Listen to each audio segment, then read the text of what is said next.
Salam berubah. Saya bisa, Anda bisa, kita luar biasa. Assalamualaikum warahmatullahi wabarakatuh. Selamat sore. Om Swastiastu, Namo Buddhaya, Salam Kebajikan bagi kita semua. Perkenalkan, nama saya Muhammad Abdul Rosmi Alwi. Saya dari program studi Akidah dan Filsafat Islam, Fakultas Sosiologi dan Filsafat. Pada kesempatan kali ini, izinkan saya untuk mempresentasikan rangkaian materi yang disampaikan oleh Coach Aziz pada pelatihan NLP UIN Sunan Ampel Surabaya yang dilaksanakan pada tanggal 25 November 2022. Tanpa berlama-lama lagi, let's go kita masuk ke materinya. Sebenarnya NLP itu apa sih? Jadi NLP itu terdiri dari tiga kata, yaitu neuro, yang berarti syaraf atau pikiran yang bersumber dari panca indera, linguistik yang berarti bahasa, pikiran, dan programming yang berarti pemrograman.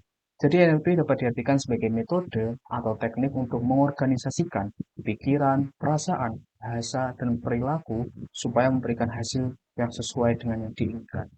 Nah, di dalam NLP ini terdapat empat pilar utama yang perlu dan wajib untuk diperhatikan oleh setiap praktisi atau orang yang ingin pelajari NLP itu sendiri. Yaitu yang pertama adalah outcome. Outcome ini merupakan berpikir dan bertindak berorientasi pada hasil. Lalu yang kedua adalah sensory audity yang berarti pemanfaatan fungsi indrawi secara menyeluruh. Yang ketiga adalah behavior flexibility yang berarti berperilaku fleksibel dalam upaya meraih outcome. Yang keempat, reward, kesadaran untuk membangun unconscious connectedness sebagai landasan dalam kegiatan komunikasi interpersonal. Nah, kemarin pada waktu pelatihan NLP, Coach Aziz itu menjelaskan atau mempresentasikan mengenai teknik pengolah emosi yang bisa kita gunakan ketika kita sedang mengalami yang namanya gugup, demam panggung, malu ketika akan berpresentasi ataupun menjadi MC ataupun yang lainnya. Nah, teknik ini itu dinamakan dengan teknik EFT atau Emotional Freedom Technique. Terdapat beberapa step, tetapi hanya tiga yang menjadi utama yang perlu diperhatikan. Nah, step yang pertama yaitu kita perlu menarik nafas terlebih dahulu dan dikeluarkan sebanyak ya tarik nafas dan dikeluarkan. Lalu yang kedua kita ketuk bagian nadi kita sebanyak 7 kali. Nah, hitungan 7 kali ini itu beragam setiap orang, jadi disesuaikan aja.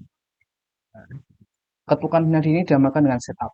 Lalu selanjutnya adalah tune in atau kita ketuk di dada kiri bagian atas ini sebanyak 7 kali juga. Lalu yang ketiga adalah tapping. Jadi kepala bagian tengah itu diketuk sebanyak 7 kali juga.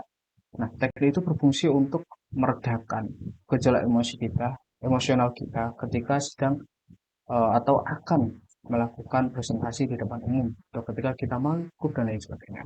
Nah, selain itu, Coach Aziz juga menjelaskan atau mempresentasikan mengenai bagaimana kita itu bisa mengupgrade diri kita melalui kebiasaan-kebiasaan kecil atau yang dilakukan secara kontinu.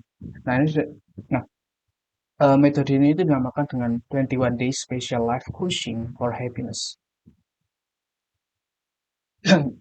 Kebiasaan rutin ini dilakukan selama 21 hari dengan formasi yaitu 1 jam transformasi happiness yang terdiri dari design your life, yaitu berupa evaluasi selama 10 menit, buat rencana harian 10 menit, buat vision 10 menit, lalu yang B, upgrade your knowledge, baca buku positif selama 15 menit, lalu buat rangkuman.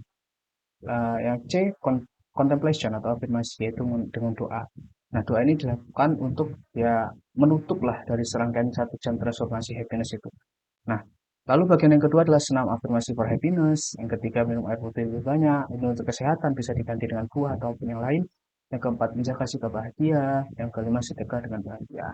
Nah, selain itu juga merujuk pada kata NLP itu sendiri, yaitu linguistik ya. Nah, linguistik itu merupakan ya, linguistik ini bisa dikatakan sebagai bahasa juga. Nah, jadi Coach Aziz kemarin itu mengajarkan kepada kami peserta pelatihan itu bahwa dengan kita berhusnuzon atau berbaik sangka, maka itu bisa merubah hidup. Salah satunya dengan mengubah kata-kata yang semula kita sebutkan itu dan bernada negatif atau ya berorientasi pada energi negatif, kemudian diubah menjadi lebih berorientasi pada energi yang positif. Kayak contohnya sulit, itu bisa kita ubah dengan kata tidak mudah. Berat bisa kita ubah dengan kata tidak ringan, miskin bisa berubah dengan belum kaya, sakit dengan kurang sehat, benci dengan tidak senang, dan lain sebagainya. Jadi seperti itulah hasil rangkuman saya terhadap rangkaian materi yang disampaikan oleh Coach Aziz pada penelitian NLP pada tanggal 25 November atau hari Jumat kemarin. Jadi apabila dari cara penyampaian dan kata yang saya ucapkan menyinggung teman-teman semuanya, saya minta maaf sebesar-besarnya. Akhirul kalam, saya Muhammad Abdul Rasuli, mengucapkan undur diri dan terima kasih. Wassalamualaikum warahmatullahi wabarakatuh. Salam perubahan. Saya bisa, Anda bisa, kita luar biasa.